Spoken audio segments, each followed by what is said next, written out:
What you know, go.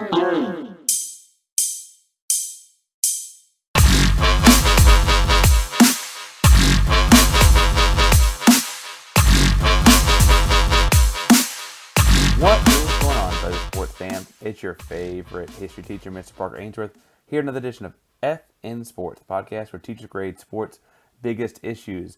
Right after the Super Bowl, or at least right when Ryan got home from the Super Bowl, we had guest Ryan Rodriguez come on to talk to us about the Super Bowl, do some gold stars and detentions surrounding the game itself, and do a couple of theses based on how the game went. So without further ado, let's dive on in. All right, we're joined by Ryan Rodriguez of Belly Up Sports again to talk about the Super Bowl. Ryan, how you doing tonight, buddy?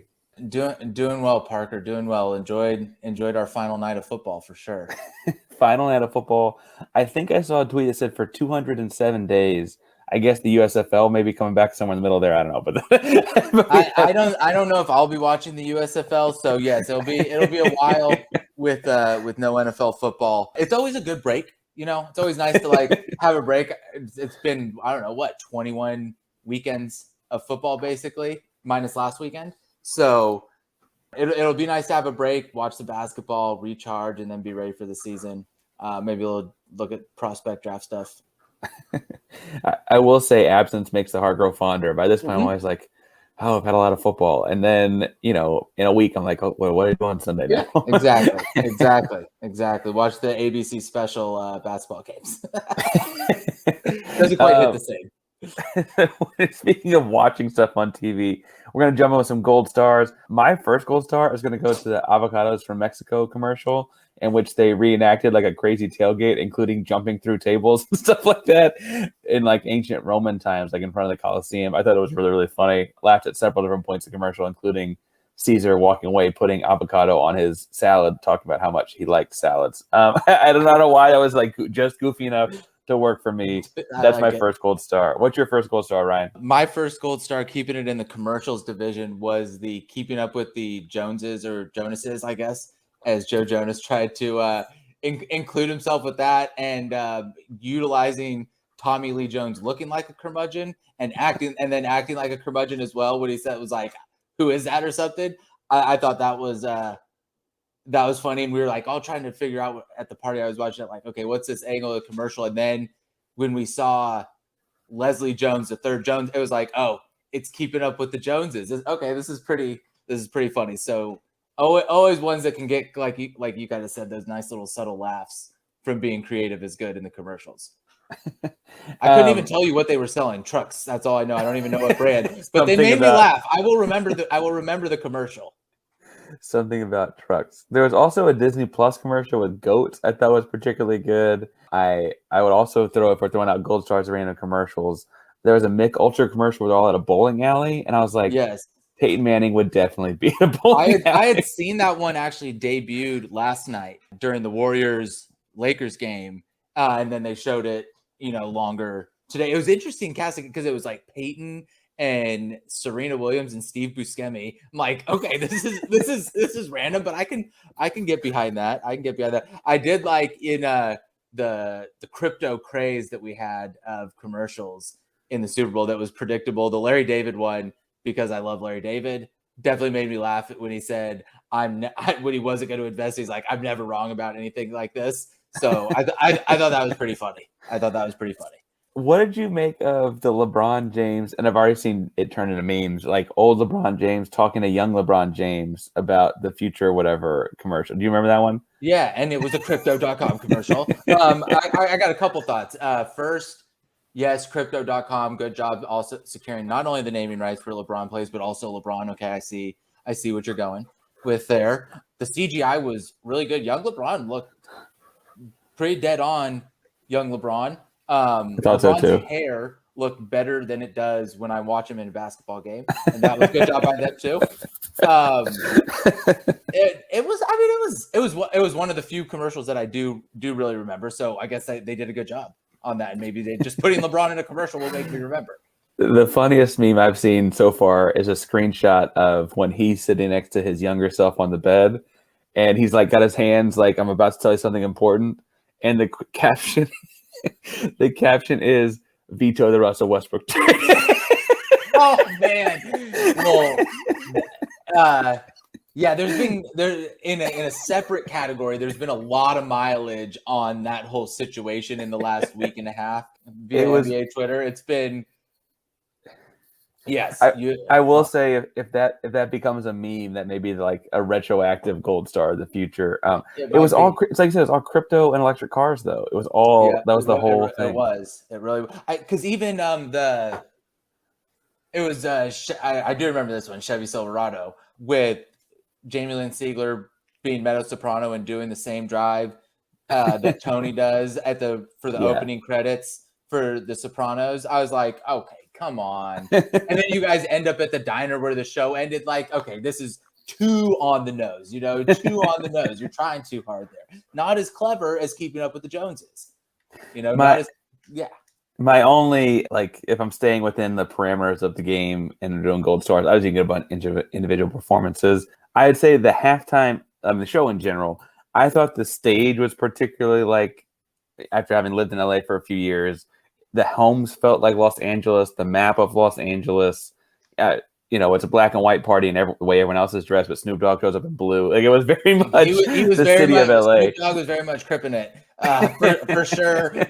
He's like, no, I have the little yellow ram's horn right on my shoulder, so it's not actually a blue bandana, even though I'm crip walking on the stage right now. It was a very good LA touch. I was on it personally. I was hoping for like a hologram Nate Dogg or something. Tupac, right? Something. But I mean, no, I think they did a good job even with Eminem and Mary J. Blige and Fitty not being non LA people. They got music from that same time woven in well. So I think it was pretty good. I will say California Love was the second song. So I don't think if you listen to last week's show, I was saying to put money on that as the opener.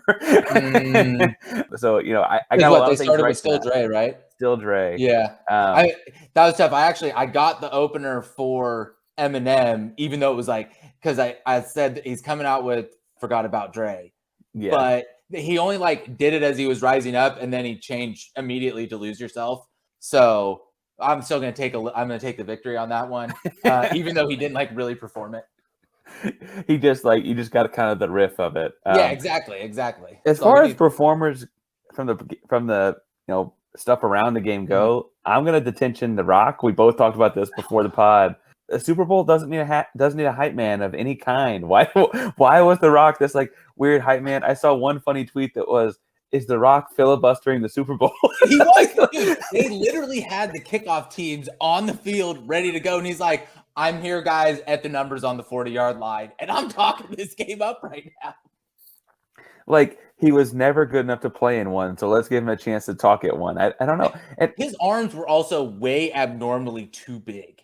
I was like, this is kind of crazy, right? Like, there must be like some visual enhancement you're doing on the screen, because there's no way his torso is like that, and even like his shoulders are like that, but his biceps are huge.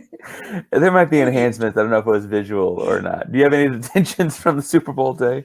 Man, I'm going to go out of the realm of the funny that we've been having going. I'm detentioning Sean McVay, even though he won, because he insisted on running the ball over and over and over and over again. It was like that Marshawn Lynch one where he's like over and over and over. And I'm like, Sean, it's not working. It's clearly not working. Like, you at least, what was one run play that they ran at a super important time that hit was a Cooper Kupp jet sweep, but it was like you did something different than just running outside zone. Yeah.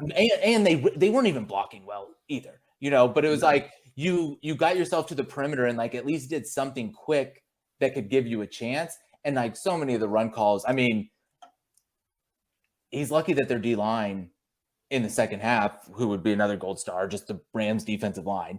All of it. But they just picked it up, and the Bengals offense didn't do it. I mean, like, what? They had the long bomb touchdown very first play, and then they scored a field goal off of the interception right after that. They didn't do anything else the rest of the second half. They got shut down completely.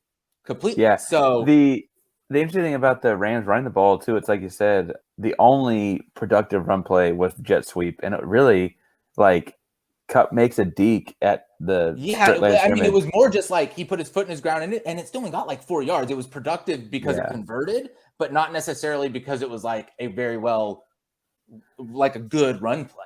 and I don't even think it was productive.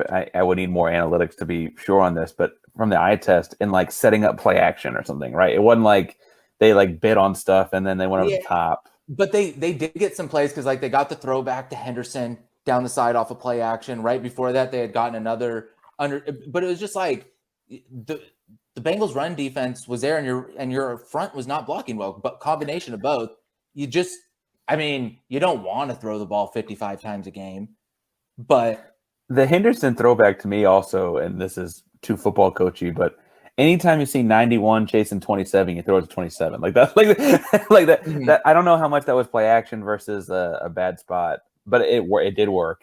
To be fair, the interesting thing I saw on Twitter and looking at stats after the game was that it was the first time. It was like only the fifth time a team has averaged less than 2 yards per rush in the Super Bowl across the game. And it was the first time that team had won the Super Bowl, right? So if we're moving away from running football, if we're going to, truly are in the pass first era, Mhm. like that's the first time that the rushing stats have not been in favor of the winning team. Yeah, I mean, it was bad. Like the run game was so embarrassing. So the fact that they were able to win, especially how much they kept calling it, still is it's really a testament to me to the defense. Like they kept them in, and while the offense just stalled and putzed around.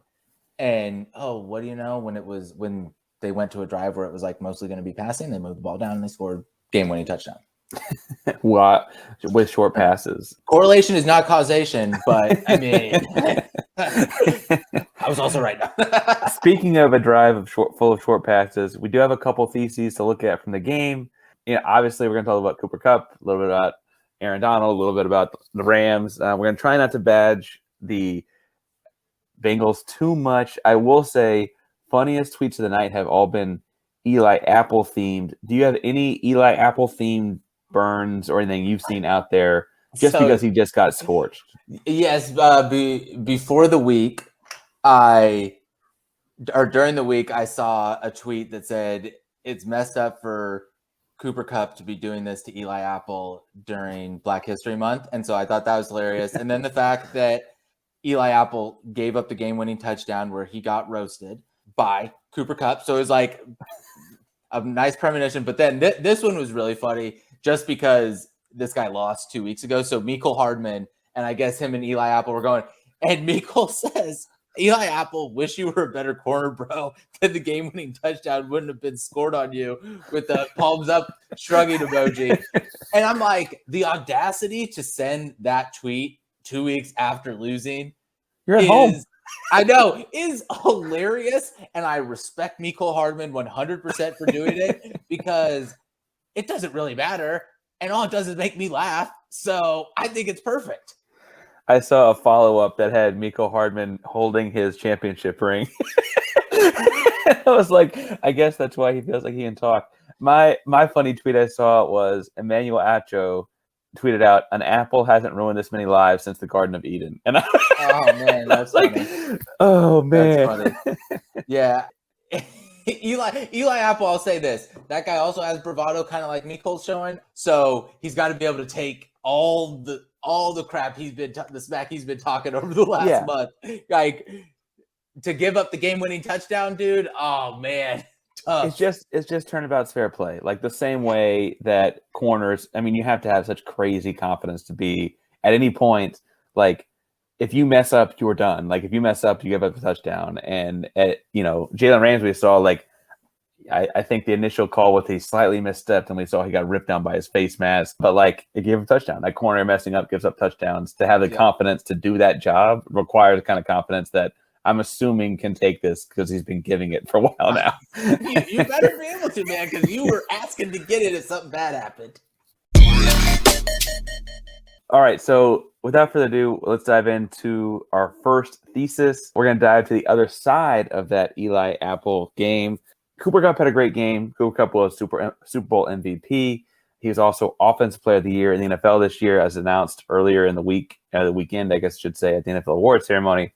So the thesis reads, Cooper Kupp had the best season of a wide receiver ever. You hear that and you think what, Ryan? I'm going to go B+.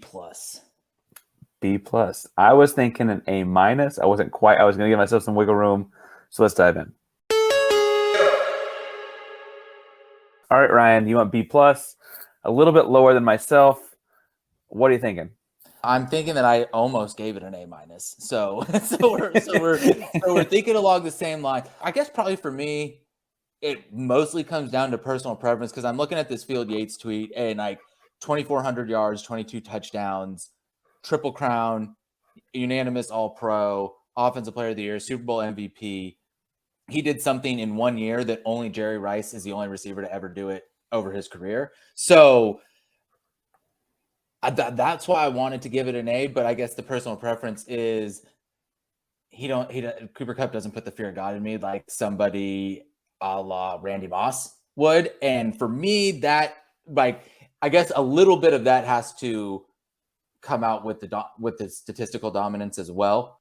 And so I guess that is why I would hold it back a little bit, because lots of other guys, but I guess maybe Jerry Rice would fall under the same category for me because he didn't have that like overwhelmingness in terms of like physical athleticism. And yet he's statistically by far the greatest receiver ever. So I don't know. I still feel good about a B+ though. I feel good about a B+. So I want A- because there's a couple seasons that jump out. 2012, Calvin Johnson had more yards. That's the yards record, which I think is worth pointing out was also one less game in the season. And so like he played with one less game. I was trying to find a Rice year. I think the year I'd go with on Rice would be 1995 from an individual standpoint. And you know what's crazy is his 88 year when he set the touchdown record was in 12 games in a strike shortened season. He had 22 touchdowns in 12 games. Like that is well, and I think the deal there would be that there's like a premonition or a supposition, like you're assuming something's going to happen if he got those other 4 games. But in 95, he leads the league in yards at 1848. And again, this is the mid 90s, and he's got 1,800 yards. Yeah. And he also has the third most touchdowns at 15 touchdowns. And I think it's like, there's something about that with you also like, remember that it's the 90s and people aren't throwing the ball like they do now and those kinds of things that like, I think that some of that needs to be weighed in. I also didn't realize when I was looking at those things that Isaac Bruce had a crazy year that year too. He's coming up when I'm looking at leaderboards across things on those as well. I gotta say though that like there's got to be some weight on the individual hardware as well, right? Yeah, well, I'm looking at that stuff. Like 2 years, Jerry Rice won Offensive Player of the Year in these 2 years. Like I guess the thing that they're saying is setting Cooper Kupp apart is the postseason catches and the Super Bowl MVP, which to me those are like if Jerry Rice's team had a bye in one of those years, then he's automatically playing one less game. So, you know, it's not to take away from anything from Cooper Kupp, but like some of those things, you know, kind of do matter when they're holding up. I mean, would you say that his playoff run was as dominant as Larry Fitzgerald when the Cardinals went to the Super Bowl? I would. It's close. I will say I saw that the only people to score touchdowns in 4 playoff games in 1 year were Kupp and Fitzgerald. Okay. And that's like what you're saying, right? Where like you're statistically impacted because you did well in the season and got a bye. Like Fitzgerald didn't have a bye, so that got screwed. And I think that also has to carry some weight here because, you know, obviously today we saw the last drive, but Cooper Kupp is playing opposite Odell Beckham for the majority of that playoff run and got the extra game for looking at individual statistics. The Super Bowl MVP is important to me, and there have not been many receivers win Super Bowl MVP, right? Like that's got to be some level of importance. Yeah, I just remember like Edelman and Deion Branch, and I guess if you want to count Desmond Howard, but he was doing it because of returning, you know. So yeah, no, I mean, you got to be dominant, and I mean, like Kupp was the last drive, obviously. Like going into that last drive, I think it would have been pretty like it was going to be hard to give an MVP at that point of the game going into that last drive. And then Kupp took over, converted the 4th down, had that long catch over the middle, got the touchdown. That I think once he scored that touchdown, it's like if the Rams hold on and win, then he's going to be MVP. And he definitely deserved it. Like, again, they were down to him only. Odell's out. Higbee didn't even play the game. Obviously, that Robert Woods has been out since the middle of the year. I mean, they were down to their 5th best pass catcher, I would say, in Van Jefferson. And then, their backup tight end who ended up getting benched and stuff. So Kupp had, especially that last drive, it's like everyone knows it's going to him. Everyone knows. And I will just because I looked it up earlier, just a second ago while you're talking, I should say. So Edelman, you mentioned Edelman and Deion Branch both won as receivers. The other two were Hines Ward and Santonio Holmes, both in Pittsburgh, which is interesting that, that Suck it, Big Ben. Yeah, suck it, Big Ben. I guess it's probably fair there. Also suck it, Brady. Yeah, no, exactly. Well, that's why Brady's the GOAT, because he also produces receivers that win MVP. But I think that what's interesting in those is, and part of it's the era, right? Like Deion Branch and Hines Ward, he's the only one that had 2 touchdowns in those games, right? Like if you look at the other receiver games, it was low scoring. I mean, the Edelman game a couple years back, I remember, was 13-3, right? That's just like, and the low scoring game, those guys all had the touchdown. Gotcha. And in a multi-touchdown game, Cooper Kupp had 2. I think that does set them apart a little bit. I don't think that those guys that were Super Bowl MVPs had the statistical regular seasons necessarily that Cooper Kupp had. The only combo there I see is that Fitzgerald year we talked about. Mm-hmm. You could you might be able to talk me in to a higher grade for this. And it's interesting to look at this, like in a league dominated by quarterbacks. Does it mean anything that a receiver just had that crazy an impact on the year? I mean, it does mean something for sure. Like, I think it's showing overall that, and we can see it on the other side of the ball with Jamar Chase as well. And having a dominant receiver in a game that is so clearly geared around passing, and this guy that can just make big plays and move the chains consistently, and you can just get them quick passes and they can get the yak. I mean, we see it in San Francisco with Debo and stuff like that. It is just so valuable now to have a guy that can do that in a way that maybe back in the day it wasn't in the same way, because the game wasn't as built around the pass game. It's just fascinating to see that. I mean, you still have, Brady was last year's Super Bowl MVP. Mahomes was the year before. We mentioned Edelman, but then you go back to it's Foles, it's Brady, it's Von Miller who shut down Cam Newton. It's Brady again. Like quarterbacks win this award far and away a lot more. It is interesting that, like, at the end of the day, we came into the game. There was a lot of talk about Matt Stafford legacy game. There's a lot of talk about Joey Burrow and all that fun stuff. And like that, they just ran routes that it wasn't complicated stuff. It was quick outs. It was back shoulder. It was, it was backyard football type stuff. And they just couldn't cover Cooper Kupp. They had to break down and just like manhandle him and hope that we could hit him in the face. like that. Yeah, no, I mean, because he's just so good at like setting up his routes. Like I was watching NFL Matchup this morning, and one of the plays they were highlighting is where they just like put Kupp in a stack, run the stack receive the front guy off, and then have Kupp with an option route. And how he just gets onto the DB's toes, chatters his feet. He had one tonight too, and just plants one way or the other, like, and really sells it and snaps inside or outside. I mean, you can't really cut.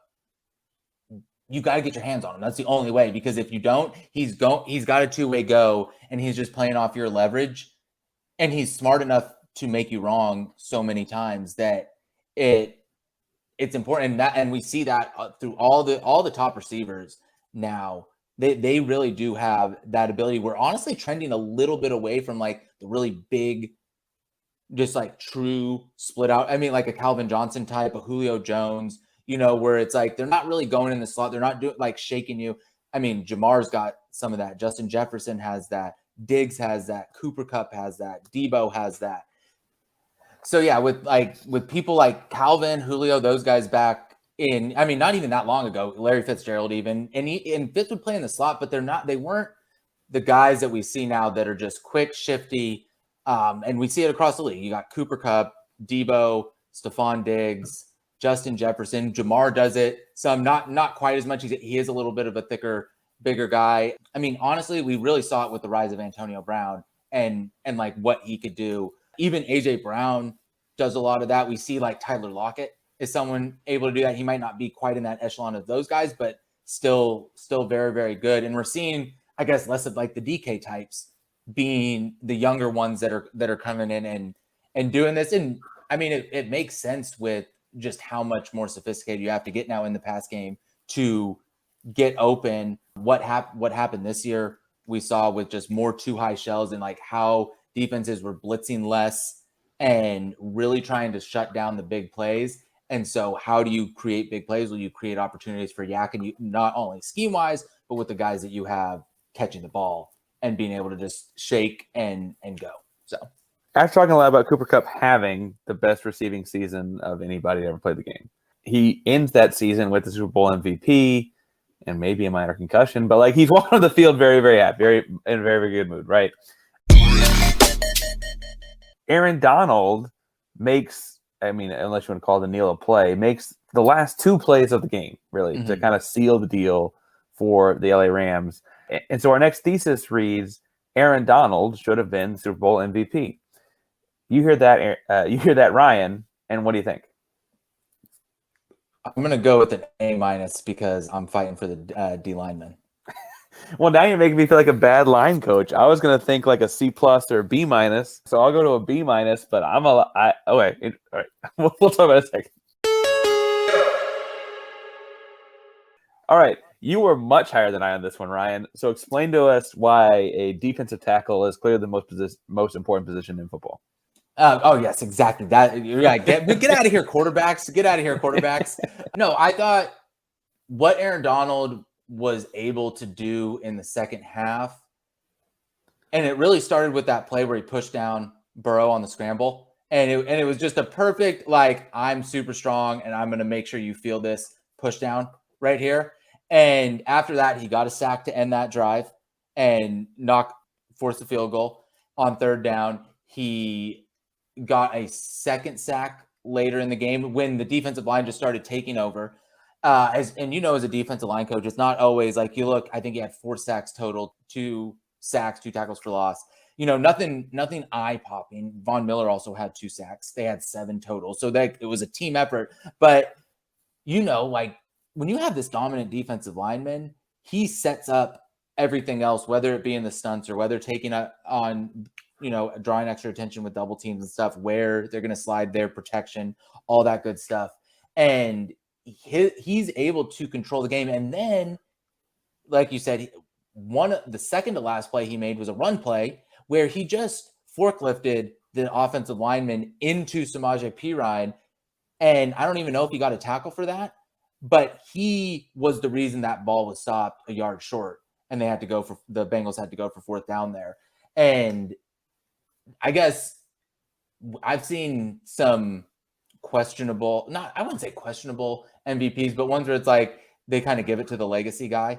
And I would say like Donald has, while Cooper Kupp had a obviously amazing season and, in an all-time list, Aaron Donald has an all-time career. And so I could see it being tipped a little bit in his favor because of that. But he's just how he went about that game and just starting to put on relentless pressure. And I don't think like Cooper Kupp was like a clearly super dominant person on offense, even though we just sang his praise. Like it wasn't where it was like, 150 yards and 2 touchdowns. It was 90 yards, some crucial catches, a crucial run, and 2 touchdowns. But again, it wasn't like a dominating. It was more like a built overtime case. And so because of that, I think it was a lot. To me, it was pretty wide open, even though I figured that Kupp would get the MVP. I would have had a lot more issue with Donald not winning the Super Bowl MVP had Stafford won it, because that would have felt like we're just giving the quarterbacks who don't know what to do, a la the first Eli Manning one for sure. I'd probably also argue the second one, but that's at least more arguable. The first one, right, is the defensive line that wins the MVP. There's just 4 of them and 1 of Eli. I mean, even Brady, I think Brady won MVP last year, and it was like the offense was dominant, but the D line was the one that won the game again. So, agreed. No, definitely. It's interesting as I look back. There have been 9, and I'm on the same list I was looking at for the Cooper Cup stuff. There have been 9 defensive players win Super Bowl MVP.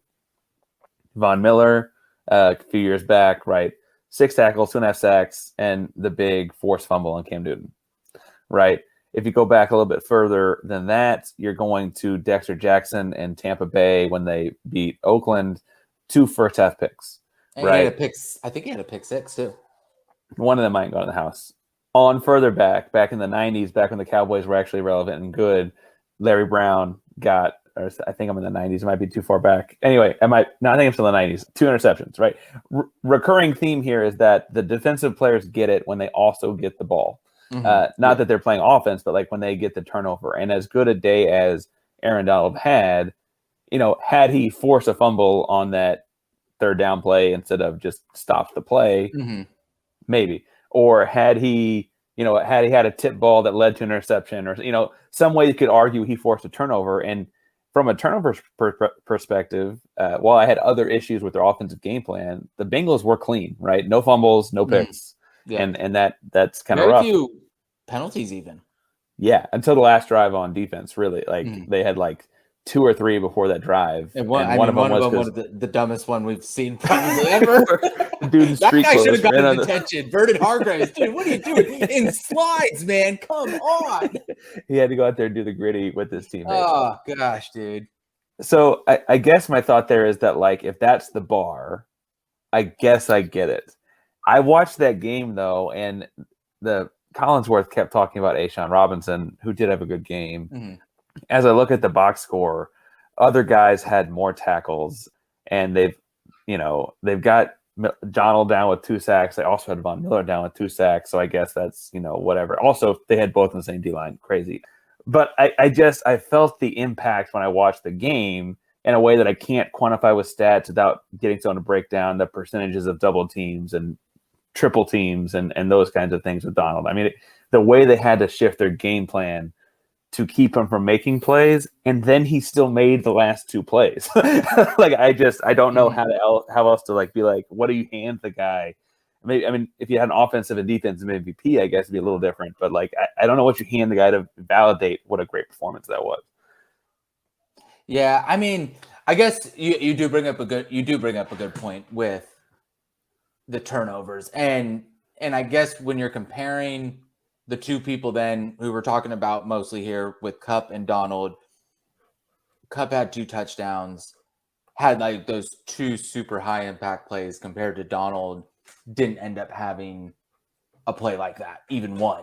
And so, but still, man, we got to give the love to the defender, the defender, and a guy as great as Aaron Donald. He really is, and I think I tweeted this out at some point during the game. He's better at his job than almost any athlete I've ever watched is at their job, right? It's not that his job is hard to do on paper. I get that. It's much more of a hard to do in person than it is to do on paper. But he's just better at it than he's better at that than 99.9% of guys you watch the NBA playing basketball. He's better at that than 99.9% of the people you see in the World Series. Yeah, I mean he is a true all-timer. He is a true shortlist for best player to ever play the game when you make 7 first-team All-Pros in 8 seasons. That is a level of excellence that is very, very rare. I joke with my wife. She's been she's also a teacher, and she's had her own classroom for 7 years. And I was like, so Von Miller has been an All-Pro the entire time you've been teaching. It's crazy, man. It's crazy. It's not a position that careers are very long in. I know there was chatter before the game about would he retire if they won, and I get going out on top, but it looks like he's still got a lot left to do. But it is phenomenal to watch the guy go that far. This I didn't prep you for. Would you Would you be open to an offensive and defensive MVP of some kind, or would that be overkill? Is this just a unique situation? I'd say it's probably a unique situation. I would say I'm fine. Like, it's not like, again, Cooper Kupp getting this MVP is any sort of egregious thing. Like you said, if it had went to Stafford, it would have been like, come on, can you be more lazy? But it wasn't, and it was a good thing because I mean, Cooper Kupp was the better player all year than Stafford was as well. Same thing at his job. So he had that kind of built up that I was like, okay, I don't have to worry about something dumb like that where it's like, whatever. So yeah, no, I would just keep it one MVP. Sometimes you gotta make hard decisions. I understand the defense is gonna get the short end of the stick. It's all good. Well, an offense sells tickets, and they continue to make the game easier to play on offense, especially when you can throw defenders down by their face mask like they did to Jalen Ramsey. Obviously, that was a particularly, it looked bad initially, and then you were like, oh, that's why he fell down. What did you think of, speaking of great Hall of Fame potential defenders today, what did you think of Jalen Ramsey's performance on defense? Not very good. He gave up 2 huge plays, and one of them was probably not going to be given up if the refs, I guess you would call it a face mask on T. Higgins. Yeah. So I guess, no, he shadowed Jamar a lot. He kind of got away with a little bit of a hold on that first, I think, or second drive down when he stopped the post to T. Higgins at the goal line. He was a part of a 4th down stop on Jamar Chase, but that was really just the underneath defender more than something that Jalen did. I thought he played pretty well, but I had heard all week that the deep ball is his one kind of Achilles heel, and it showed because even on the T. Higgins one, like maybe it's completed, maybe it's not, but he was already kind of like he didn't bail out quick enough, and started to let Higgins get on top of him. So he played all right.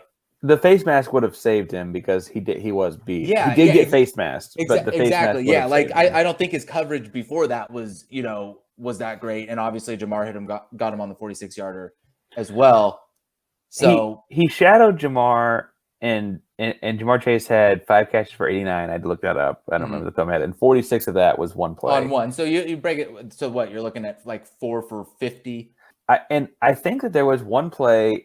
I think it's the last offensive drive the Bengals had where, and again, we're recording right after the game, so I'm like, what? But I think it was the last series they had, and he tries to break like he's gonna make a pick on a play, and Chase high points the ball and spins out and drops steps out of it. It was the first play of the last drive, and I actually am going to be lenient on Jalen on that one because he drove to the near hip of Jamar, and then the ball ended up being so far outside of Jamar's body frame that he had to lunge out to his right and just took him completely off the point. And Jalen was so close to him at that point that it just, to me, I guess it's one of those things that, yeah, it kind of looks bad, but it's one of those things that just happens, and you're not playing the ball where it's going. You're trying to just run through the guy. And you've coached in the secondary, and I never have. But I guess my thought there was it looked like he overran it and got drop stepped. And I don't know enough about the coaching technique. There would be.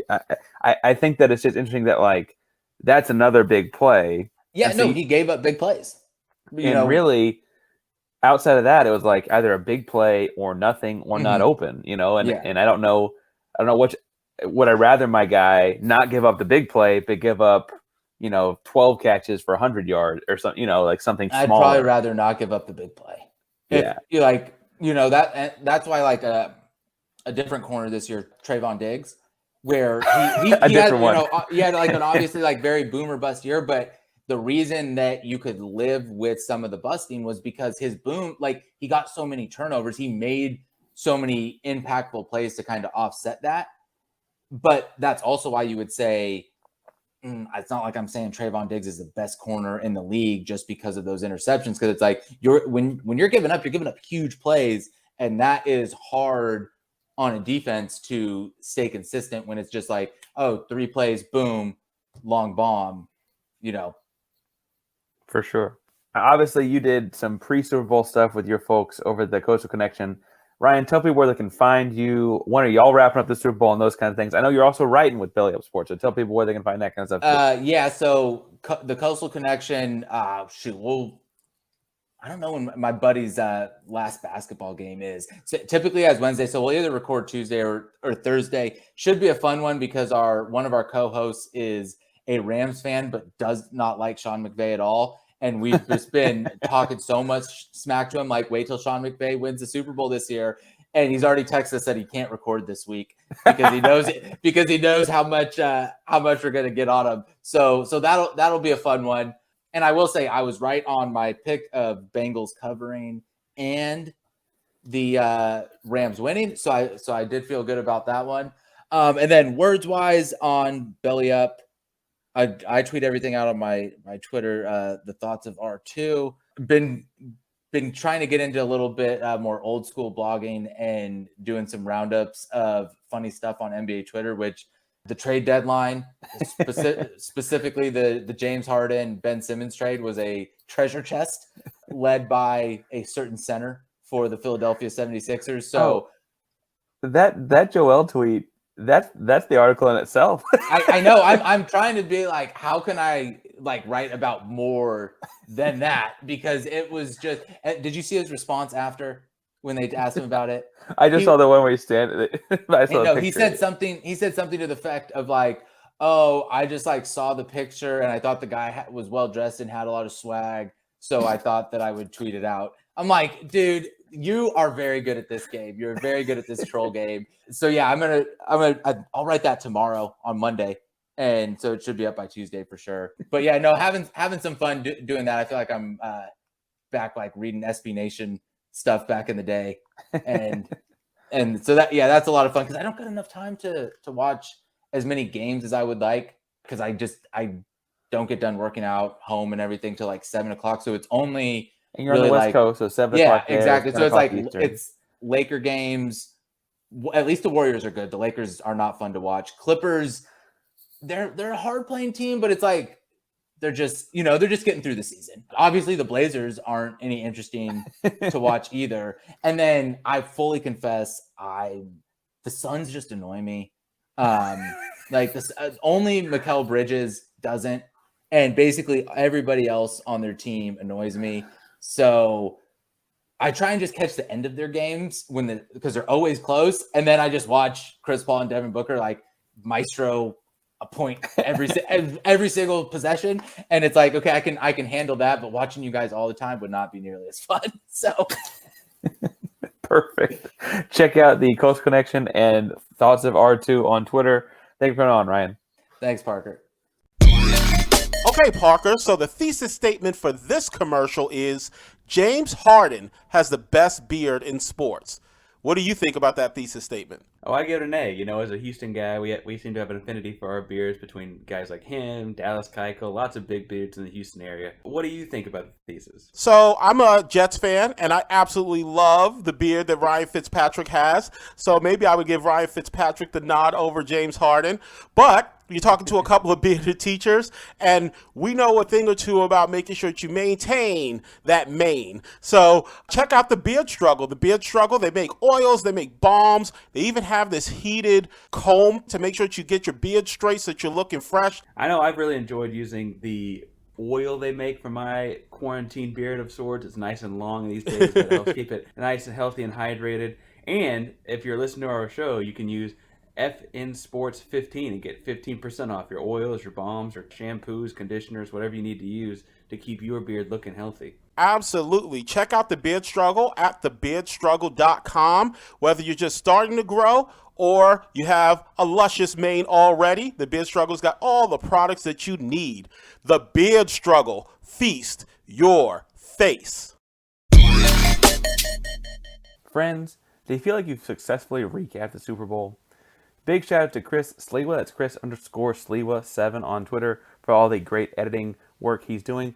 Also shout out to Chris, he and I on last week's midterm got several things right, including we both said, or I believe we both said, that we're going to open up with heads on the coin toss. The first play would be a run/sack. That was, I believe, the better odds as well. Odell Beckham with the first touchdown. We both said to go over on the sacks, and we had a NFL record set in sacks in the Super Bowl. And we both said that regardless of who we thought was going to win the game, the Bengals would keep it under 4. All of those hit. Doesn't mean we didn't miss some things like I mentioned during the podcast, what song opens the halftime show, but we did hit more than we did not. So shout out to Chris. Again, Chris_Sleeva7 for all the fun stuff he does and helps us edit. If you're looking for me on social media, you can find all my personal stuff at Painsworth512. That's PAINSWORTH512 on Instagram and Twitter. I'll be sending out fun things as far as what I'm writing or other shows that I've been on as a guest. I'll also be doing my continuous Black History Month things once a day across the rest of February. Again, that is at Painsworth512, PAINSWORTH512 on Instagram and Twitter. This show has Instagram and Twitter as well. You can find us on Instagram at F_N_sports. That's at F_N_sports. We'll be posting all of the latest show info. And on Twitter, you can find us at FNSports2. That's FINSPORTS2, all one word on Twitter. We're up over 5,000 followers. You make sure you interact with us all day long there as well. On both of those social media handles, you'll be able to access our link tree where you can find all of the good folks that help sponsor the show as my bookie, where you can use code FNSports double your deposit. You can go to the Beard Struggle and use code FNSports15 to get 15% off. Or you can use our link to go to Yeti and get all of your insulated needs for cups, coolers, and koozies. Anything you need, you can find on Yeti.com through the links on our social media handles. If you go to those link trees, you'll also be able to find our merch store where you can find all kinds of t-shirts, hoodies, and mugs to help support the show. And we have charitable shirts and hoodies for good causes. Our February hoodie and t-shirt both are 42 themed for Jackie Robinson. All proceeds are going to the Thurgood Marshall College Fund to help support scholarships to HBCUs and PBIs. So shout out to them, help support the show and a good cause. Go to the merch store through our social media handles via bonfire.com and help us support a great cause. Thank you all so much for all you do to support the show. Make sure you listen to this on a couple different devices. We have a couple different outlets. Make sure you download, subscribe, rate, review, do all the wonderful things that help us out. And whatever you do when it comes to sports, don't flunk with us. Later, guys.